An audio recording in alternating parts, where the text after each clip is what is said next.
A graça e a paz, irmãos, Amém. Nosso Senhor Jesus Cristo. Amém. A todos aqueles que amam sinceramente ao Senhor. Esta foi a saudação final do apóstolo Paulo aos irmãos de Éfeso, ou os irmãos efésios. Amar, servir e ser. Esse é o papel da Igreja de Jesus Cristo. Amar, servir e ser. Amar a Deus, servir a Deus e ser aquilo que Deus o chamou para ser. Eu gostaria que você abrisse, por favor, a sua Bíblia no livro de Marcos. Samuel Johnson disse o seguinte no século XVIII: deve-se antes refrescar a memória das pessoas a respeito do que já sabem, do que instruí-las com novidades. Não vou trazer nada novo, mas eu espero que aquilo que falarmos possa edificar o seu coração, possa modificar, quem sabe, a sua forma de pensar acerca de alguma coisa. Deus chama esta igreja para amar. Deus chama esta igreja para servir. E Deus chama esta igreja para ser. Ser luz do mundo e ser sal da terra. Esta é a função básica da igreja. Ele chama esta igreja para glorificá-lo. Ele também chama esta igreja para proclamá-lo como Senhor. O livro de Marcos, capítulo 2, nós vamos meditar dos versos 23 até o capítulo 3, versículos 6. Evangelho de Marcos, capítulo 2, versículos 23 até o capítulo 3, versículo 6. Então nós lemos assim: ora, aconteceu atravessar Jesus em dia de sábado as searas, e os discípulos, ao passarem, colhiam espigas. Advertiram-no os fariseus: vê, por que fazem o que não é lícito aos sábados? Mas ele lhes respondeu: nunca lestes o que fez Davi quando se viu em necessidade e teve fome, ele e os seus companheiros? Como entrou na casa de Deus em tempo do sumo sacerdote Abiatar e comeu os pães da proposição, os quais não é lícito comer senão os sacerdotes, e deu também aos que estavam com ele? E acrescentou: o sábado foi estabelecido por causa do homem, e não o homem por causa do sábado. De sorte que o Filho do homem, Jesus Cristo, é Senhor também do sábado. No capítulo 13, de 1 a 6. De novo entrou Jesus na sinagoga, e estava ali um homem que tinha ressequida uma das mãos. E estavam observando a Jesus para ver se o curaria em dia de sábado, a fim de o acusar. E disse Jesus ao homem da mão ressequida: vem para o meio. Então lhes perguntou: é lícito nos sábados fazer o bem ou fazer o mal? Salvar a vida ou tirá-la? Mas eles ficaram em silêncio. Olhando-os, ao redor, indignado e condoído com a dureza do seu coração, disse ao homem: estende a mão. Estendeu-a e a mão foi restaurada.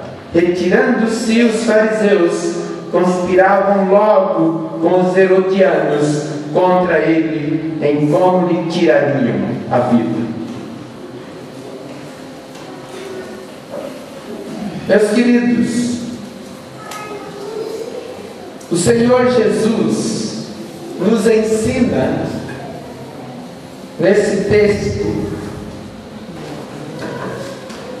o que a verdadeira religião deve responder quando nós amamos, servimos e somos.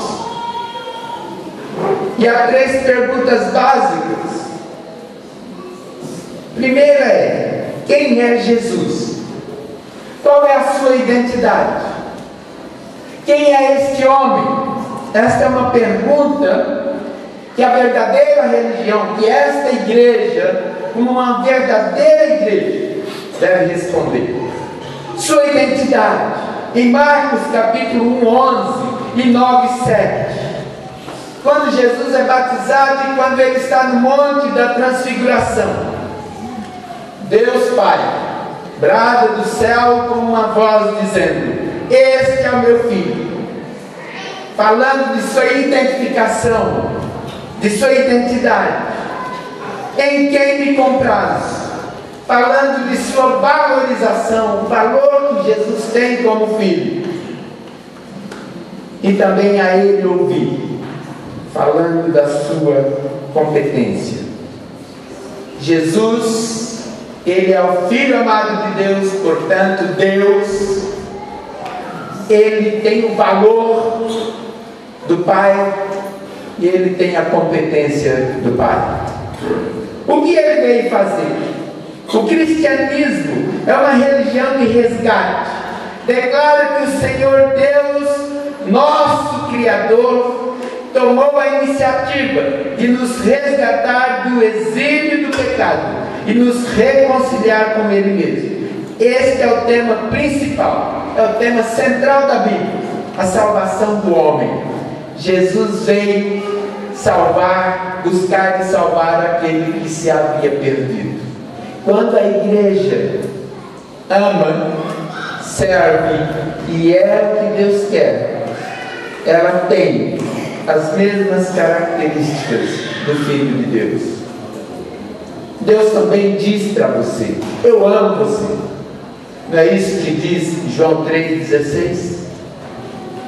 Porque Deus amou o mundo de tal maneira que deu seu Filho unigênito, para que todo aquele que nele crê não pereça, mas tenha a vida eterna. Eu posso duvidar de uma série de coisas na minha vida, mas tem uma coisa da qual eu não duvido: que Deus me ama. Ele me amou primeiro. Ele me amou e morreu por mim antes da fundação do mundo. Há uma outra pergunta: o que Ele exige de mim? O que Ele exige de você? Se há uma coisa que Deus exige de nós, meus queridos, como povo de Deus, como igreja dele, com 21 anos, antes a maioridade era 21 anos. Com essa maioridade, 2 vezes, 18, maioridade plena, e 2 vezes com maioridade, meus queridos, Deus exige de nós compromisso, comprometimento. Nós vivemos num momento muito crítico, onde a palavra compromisso não compromete mais o caráter das pessoas com Deus, compromete o caráter das pessoas com lixos, com conveniências. Meus queridos, a igreja que ama, que serve e que ela tem um compromisso. Como diz Walter Trombisch, Cristo nos aceita como somos, Mas quando Ele nos aceita, não podemos permanecer como somos. Nós somos comprometidos. Há um antes de Cristo e um depois de Cristo em nossas vidas. E nós temos que olhar para a nossa vida cristã assim, como igreja de Jesus. Há um antes de Cristo e um depois na nossa vida. Há um marco histórico na minha e na sua vida. É por isso que amamos, servimos e somos. Somos salvos em Cristo, não somente a palavra salvos. Começa com sal. Você é salvo para ser sal da terra, para restaurar. Meus irmãos, o que vai fazer diferença, ou a diferença no nosso universo, é a igreja de Cristo. É o povo salvo de Jesus Cristo. Marcos Lucado, em um dos seus livros, na capa do livro, ele diz assim: Deus o ama como você é, mas recusa-se a deixá-lo desse jeito. Ele quer que você seja simplesmente como Jesus. Se não, você olha para Romanos capítulo 8, 29, muita gente conhece o 8, 28. Todas as coisas cooperam, mas quando algumas coisas acontecem, não foi Deus quem colocou diante de si, foi o diabo. E o diabo leva todo o mérito. Depois vem o momento da bonança, o diabo continua com o mérito. Meus queridos, algumas pessoas esquecem do mérito de Deus.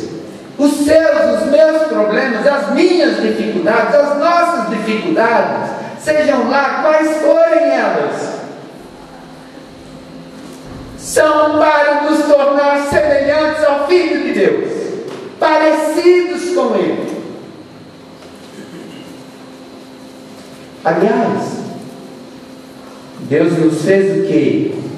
Em Gênesis capítulo 1, 26 e 27. Imagem conforme a imagem e semelhança sua. Isso significa que conhecê-lo, conhecer a Jesus é conhecer a Deus, vê-lo é ver a Deus, crer nele é crer em Deus, recebê-lo é receber a Deus. Odiá-lo, como os fariseus o fizeram, é odiar a Deus. Honrá-lo é honrar a Deus. Rejeitá-lo, porque ele veio para os que eram seus, mas os seus não o receberam, diz o Evangelho de João. Rejeitá-lo é rejeitar a Deus. E adorá-lo, queridos, é adorar a Deus. E se a verdadeira religião que seguimos, e religião é bom pensarmos aqui, que nós não temos uma religião, nós seguimos uma pessoa e essa pessoa é Cristo, mas a nossa religiosidade, aquilo que pensamos ser o que nos religa a Deus, nós somos chamados para adorar em espírito e em verdade. O próprio Jesus disse, e adorar em espírito é vertical, sem máscara e sem religiosidade legalista, a religiosidade que viviam esses fariseus que o texto nos apresenta. E em verdade é horizontal, é no serviço aos outros. Eu louvo a Deus porque eu conheço o pastor Manuel, para não ficar falando de quanto tempo, desde o século passado. Eu o conheci no século passado, que não está tão distante de nós. E o pastor Manuel tem sido para mim este homem que adora a Deus em verdade, em espírito, e adora a Deus em verdade. Eu tenho sido muito servido por esse homem, muito servido. E eu creio que como a igreja tem a cara do seu pastor, ela também. Tá certo? Ela também adora a Deus em espírito, na vertical, sem máscara, porque o Deus que nos vê em secreto, no secreto vai nos recompensar. E ela adora a Deus em verdade. Ela expressa a sua adoração em serviço. Amar, servir e ser.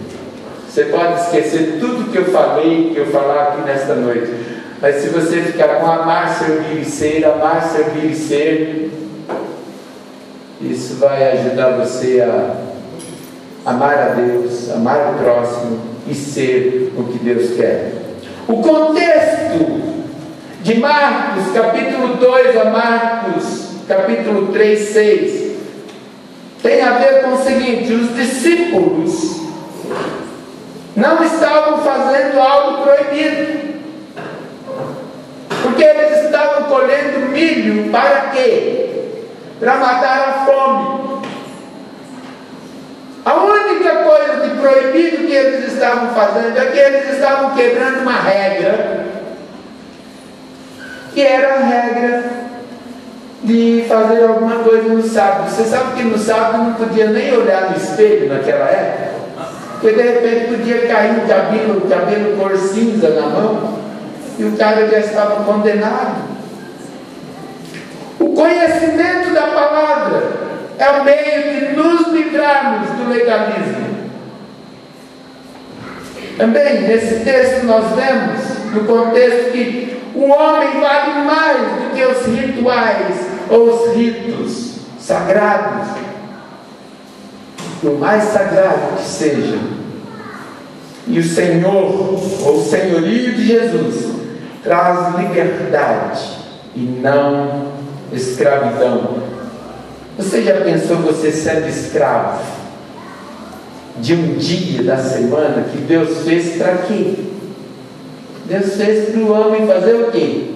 Nada, descansar, pôr as pernas para cima e falar: vou descansar. Esse é meu dia de descanso. Mas o seu sábado, o seu Shabá, não é Jabá não, viu? Tem um nordestino aí como eu, vai pensar que é Jabá, né? Não é Jabá, é Shabá. O seu Shabá é para você descansar. E o seu Shabá pode ser segunda, terça, ou quarta, ou quinta. Tem gente que tem um Shabá todos os dias, né? Não faz nada, vive uma vida assim, sem fazer nada, tranquilão. John Stott diz assim: se estamos ligados a Deus através de seu Filho Jesus, estamos sim na verdadeira religião, no verdadeiro amor e na verdadeira paz.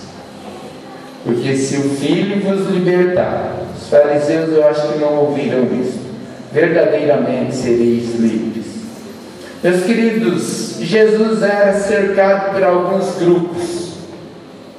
Eu gostaria de destacar 3 grupos pelos quais Jesus sempre esteve cercado. Primeiro, ele esteve cercado pela multidão, ou pelas multidões. Por que ele era tão cercado pelas multidões? Sabe por quê? Porque era conveniente para as multidões seguirem a Jesus. E por que era conveniente para as multidões seguirem a Cristo? Como seguiam? Sem compromisso, tá legal? Pensem bem comigo. Jesus curava enfermos, expulsava demônios, multiplicava pães, transformava água em vinho, curava paralítico, expulsava demônios das pessoas. A quem não quer andar junto com um homem desse? Fala para mim. Entendeu? Tinha mais do que cesta básica todos os dias, meu irmão. Peixe quentinho, fritinho, pão pãozinho multiplicado aos montões, e sobejava e sobrava. Então as multidões que acompanhavam Jesus o faziam por conveniência. Será que ainda hoje não tem pessoas querendo seguir a Cristo também por conveniência? Pelo que Ele faz, pela bênção que Ele dá, e não por aquilo que Ele é, e muito menos por aquilo que Ele exige, compromisso ou comprometimento. No Novo Testamento, a palavra multidão aparece 149 vezes, e só nos Evangelhos 118 vezes aparece a palavra multidão. A multidão gostava de Jesus, minha gente. Entendeu? E a palavra multidões aparece no Novo Testamento 18 vezes e nos Evangelhos 14 vezes. Multidão e multidões, todos gostavam de estar pertinho de Jesus. E aí uma pergunta para nós: por que mais, além da conveniência? Porque tudo isso era conveniente que eu vou falar. Era conveniente porque eles admiravam o ensino e o poder de Jesus. Eles inibiam os clamores individuais. Lembra quando o cego estava lá? Quando aquela pessoa, aquela mulher, aliás, tocou em Jesus e ele, quem me tocou? Ninguém, Jesus, é a multidão que te aperta, esquece isso. O outro, Jesus, filho de Davi, tem misericórdia de mim, no capítulo 2, em outros capítulos dos Evangelhos, e o povo fala: cala a boca, rapaz, não fala não, não atormente o homem. A multidão, as multidões são inconstantes, as multidões são consumistas, utilitaristas. Irmãos queridos, tem muita gente que às vezes está no nosso meio porque são consumistas, são utilitárias. Utiliza o pastor, utiliza o tempo do pastor, pega o gabinete do pastor e ainda fala mal. Esse pastor prega mal. Né? Ah, não gostei não. Ele falou umas coisas hoje que chamou para o compromisso, não é o cara que é bom pregador, mas falou de bênção e mais bênção é isso. E o amar, servir e ser, onde está?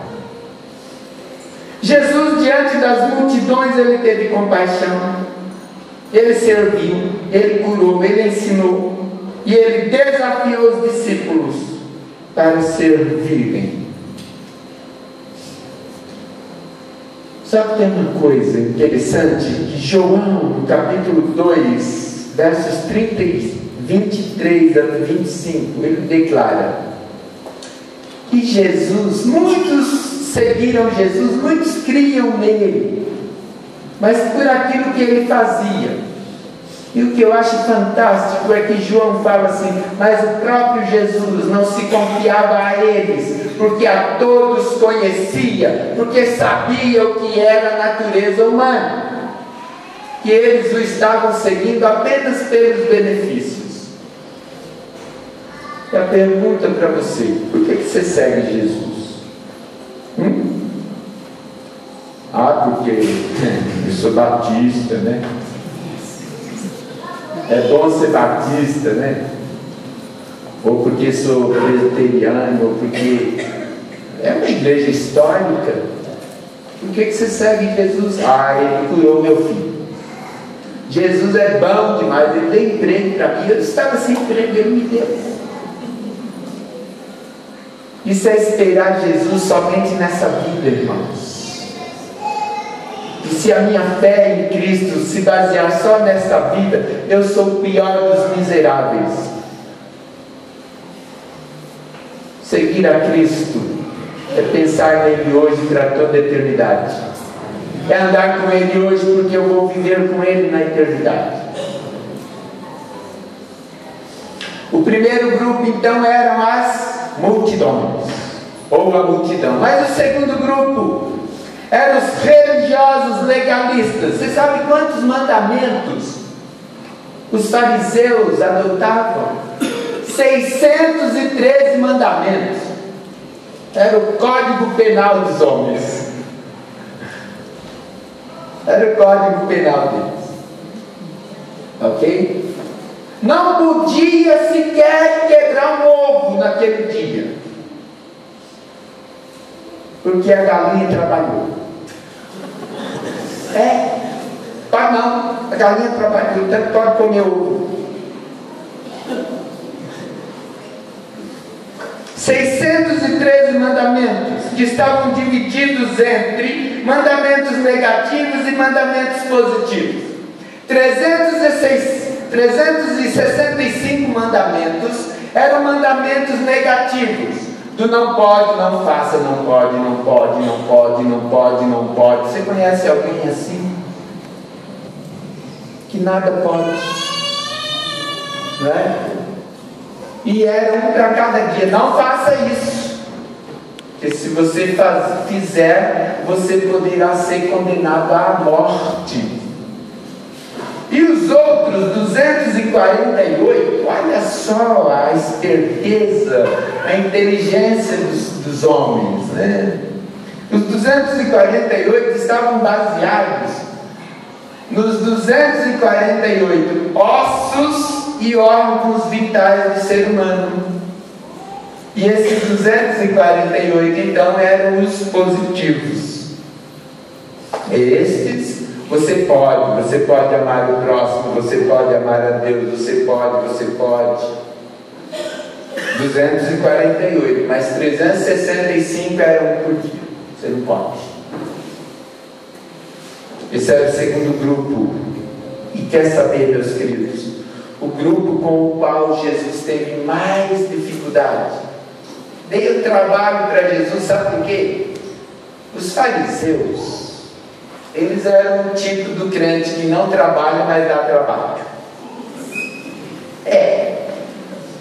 Entendeu? Você já viu para a nossa justiça brasileira quem é que dá trabalho? Quem não trabalha. Alguns que não trabalham mesmo, né? Tem uma vida ociosa. Então a ociosidade deixa a mente vazia. E alguém diz que mente vazia é a oficina do diabo mesmo. Então é o seguinte: enquanto a mente está vazia, está pensando coisas e maquinando coisas, e aí dá trabalho para todo mundo, né? E esse grupo de religiosos, eles não eram só religiosos, eram os escribas, os fariseus, os saduceus, eram homens que ficavam vigiando Jesus para ver em que situação podiam pegar. Então, essa classe, religiosidade da vida e religiosidade da morte, tínhamos duas aqui. Olha só os prisioneiros do legalismo, o que é que eles diziam? Vê, porque fazem o que não é lícito aos sábados. Aí é como se Jesus estivesse dizendo assim: sábado é dia de quê? Não é dia de descanso? É só isso, meu filho. Vai ficar sem comer no dia de sábado? Sábado é dia de quem? É dia do Senhor, ok? Mas quem fez o sábado, até do sábado é dono. Sábado não é de vocês não, fariseus.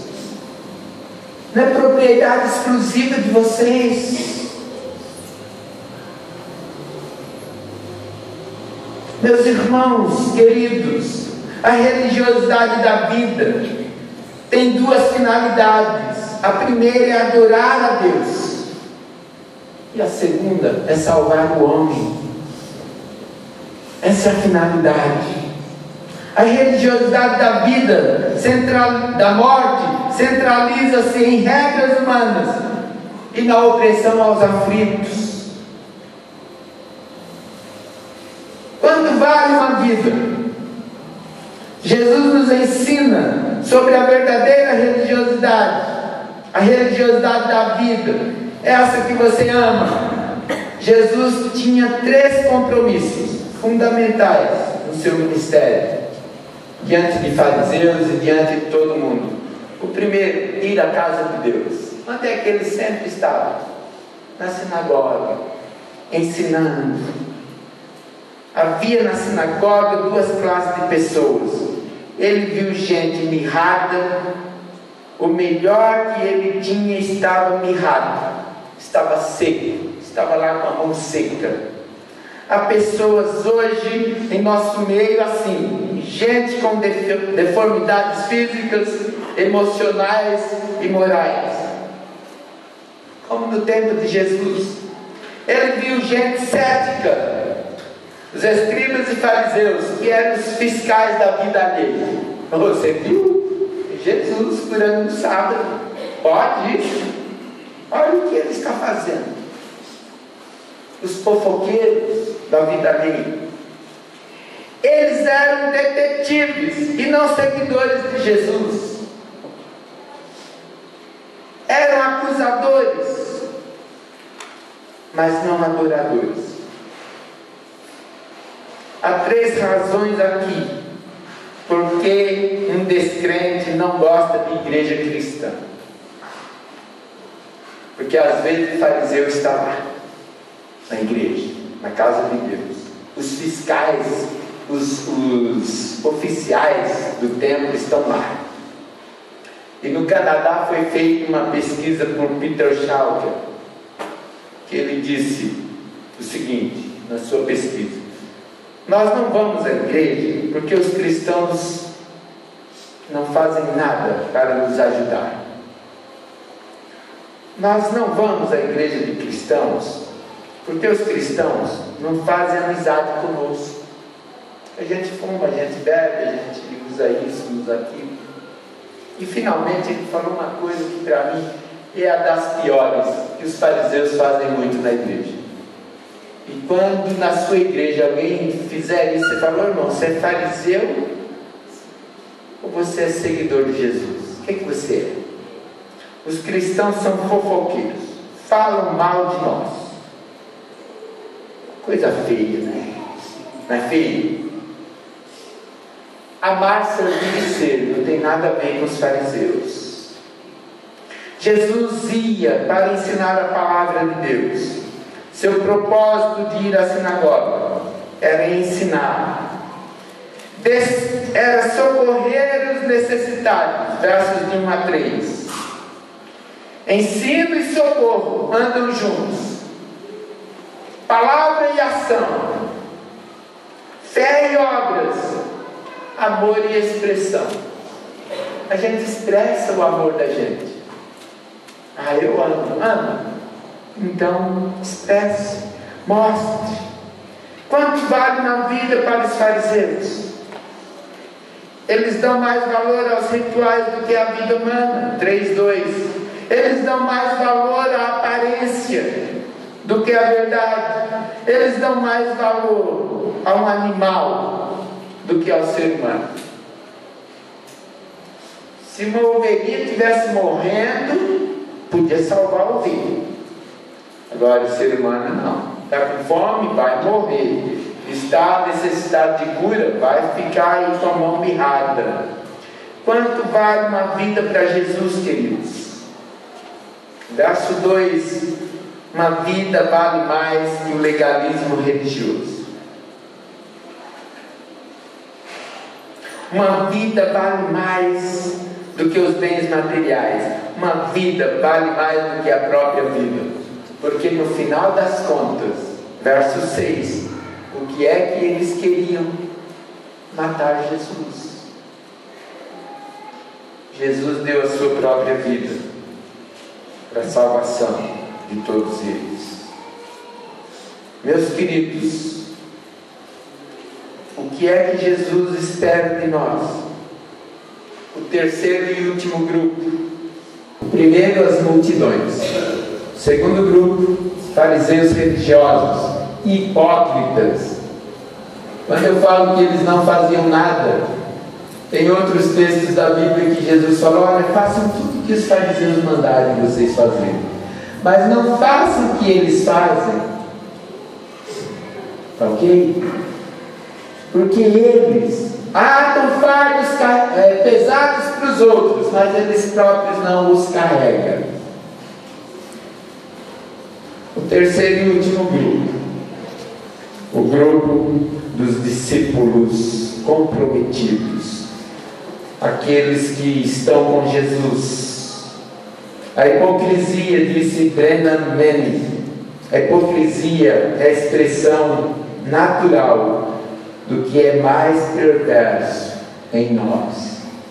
Irmãos, tomemos cuidado para que nós, na nossa falta de compromisso, não venhamos ser tão perversos como o grupo anterior do qual falamos, os fariseus.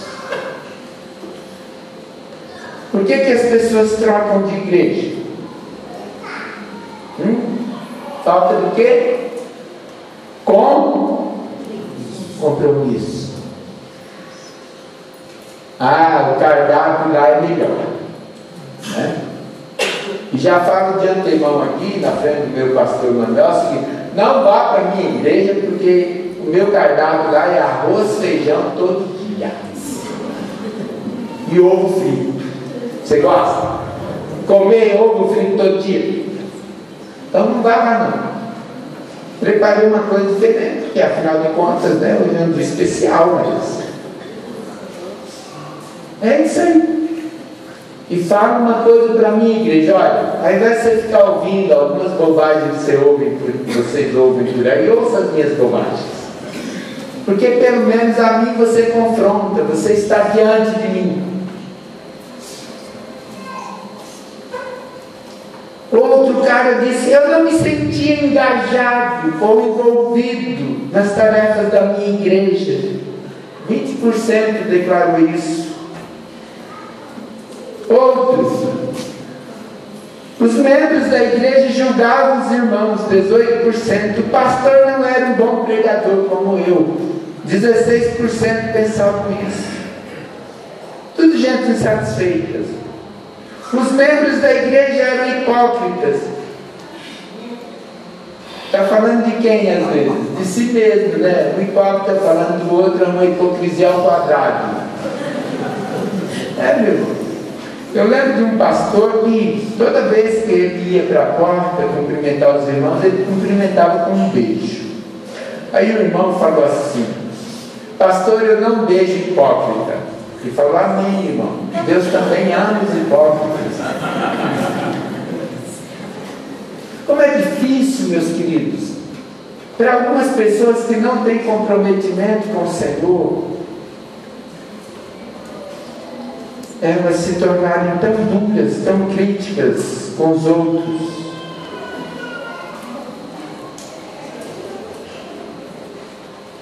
Que diferença você faz como seguidor de Jesus?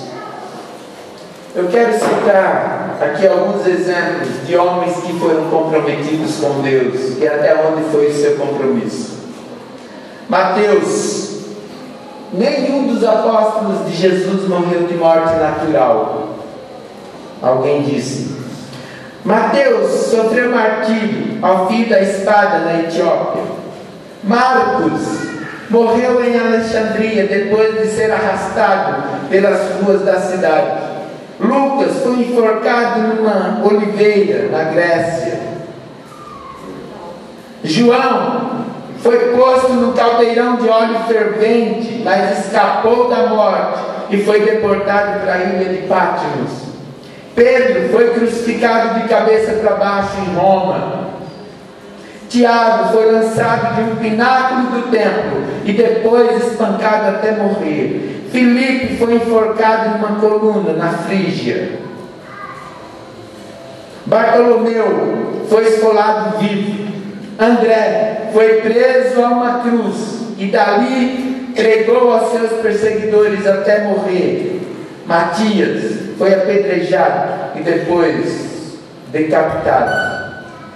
E Barnabé foi apedrejado até a morte pelos judeus em Saxônica. E Paulo foi decapitado por ordem do imperador Nero em Roma. Meus irmãos, Para encerrar, a W. Tozer diz que um cristão comprometido, um discípulo que não está como a multidão ou as multidões, que segue Jesus por conveniência, como os fariseus que dão mais valor aos rituais religiosos e cerimoniais em nome de Deus e contra o próprio Evangelho. Ele diz que é preciso estar crucificado e ser crucificado, lembrando de todos esses mártires do Evangelho. Em primeiro lugar, significa que o crucificado tem os olhos sempre voltados para uma só direção: Jesus, o autor e consumador da fé. Você não olha para você, você não olha, eu não olho para as circunstâncias, nós olhamos para aquele que se deu por nós. Em segundo lugar, Tozer diz que o crucificado não pode voltar atrás. Seguir Jesus, irmãos queridos, é um caminho sem retorno. E por último, o crucificado não tem mais planos próprios, porque ele diz como Isaías: eis-me aqui, envia-me a mim. Amar, servir e ser. Foi para isso que Deus convocou a mim e a você. Que você e eu, você nesses 21 anos, parabéns, Igreja de Jesus, aqui neste lugar, que você possa, em nome de Jesus, perpetuar o seu compromisso como discípulo.